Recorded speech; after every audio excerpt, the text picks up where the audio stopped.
ಬಸ್ಸಿಗಾಗಿ ಶಾಲಾ ಕಾಲೇಜು ವಿದ್ಯಾರ್ಥಿಗಳಿಂದ ದಿಢೀರ್ ಪ್ರತಿಭಟನೆ. ಚಿತ್ತಾಪುರ ಪಟ್ಟಣದ ಬಸ್ ನಿಲ್ದಾಣದಲ್ಲಿ ಶಾಲಾ ವಿದ್ಯಾರ್ಥಿಗಳಿಗೆ ಊರಿಗೆ ತೆರಳಲು ಸರಿಯಾದ ಸಮಯಕ್ಕೆ ಬಸ್ ಬಾರದೇ ಇರುವುದರಿಂದ ವಿದ್ಯಾರ್ಥಿಗಳು ಆಕ್ರೋಶಗೊಂಡು ಶುಕ್ರವಾರ ಸಂಜೆ ಬಸ್ ನಿಲ್ದಾಣದಲ್ಲಿ ದಿಢೀರ್ ರಸ್ತೆ ಮೇಲೆ ವಿವಿಧ ಪಟ್ಟಣ ಗ್ರಾಮಗಳಿಗೆ ಹೋಗುವ ಬಸ್ ತಡೆದು ಪ್ರತಿಭಟನೆಯನ್ನ ಮಾಡಿದ್ರು. ಮುಡಗುಳ, ಬಾಗೋಡಿ, ಕದರಗಿ, ಜೀವಣಗಿ ಗ್ರಾಮಗಳಿಗೆ ಹೋಗುವ ಬಸ್ಸು ಸಂಜೆ 4 ಮತ್ತು 5 ಗಂಟೆಗೆ ಬರುವ ಬಸ್ಸು 6 ಗಂಟೆ 30 ನಿಮಿಷ ಆದರೂ ಕೂಡ ಇನ್ನೂ ಬಂದೇ ಇಲ್ಲ ಅಂತ ಶಾಲಾ ಕಾಲೇಜಿನ ವಿದ್ಯಾರ್ಥಿಗಳು ದಿಢೀರ್ ಪ್ರತಿಭಟನೆಯನ್ನು ನಡೆಸಿದ್ರು. ಇನ್ನೂ ಬಸ್ ಬಂದೇ ಇಲ್ಲ ಸರ್ ಅಂತ ವಿದ್ಯಾರ್ಥಿಗಳು ಕಂಟ್ರೋಲ್ಗೆ ಹೇಳಿದ್ರೆ, ಕಂಟ್ರೋಲ್ ಸರ್ ಅವರು ನಮಗೆ ಸರಿಯಾದ ಉತ್ತರವನ್ನ ನೀಡುವುದಿಲ್ಲ ಅಂತ, ಯಾವಾಗ ಬಸ್ ಬರುತ್ತೆ ಆವಾಗ ನೀವು ಊರಿಗೆ ಹೋಗಿ ಅಂತ ಹೇಳ್ತಾರೆ. ನಾವು ಶಾಲೆಗೆ ಬರಬೇಕಂದ್ರೆ ಸರಿಯಾದ ಸಮಯಕ್ಕೆ ಬಸ್ ಇರೋದಿಲ್ಲ ಅಂತ ವಿದ್ಯಾರ್ಥಿಗಳು ತಮ್ಮ ಆಕ್ರೋಶವನ್ನ ಹೊರಹಾಕಿದ್ರು.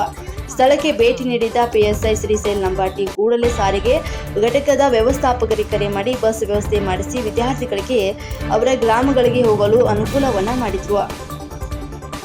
ಈ ಕಾರ್ಯಕ್ರಮದ ಸಹಪ್ರಾಯೋಜಕರು ಕಲಬುರಗಿ ಫ್ಯಾಮಿಲಿ ರೆಸ್ಟೋರೆಂಟ್. ರುಚಿಯಾದ ಊಟ ಸೇವಿಸಲು ಒಮ್ಮೆ ಭೇಟಿ ನೀಡಿ. Humnabad main road, Mother Teresa ಆಸ್ಪತ್ರೆ ಎದುರುಗಡೆ, ಕಲಬುರಗಿ.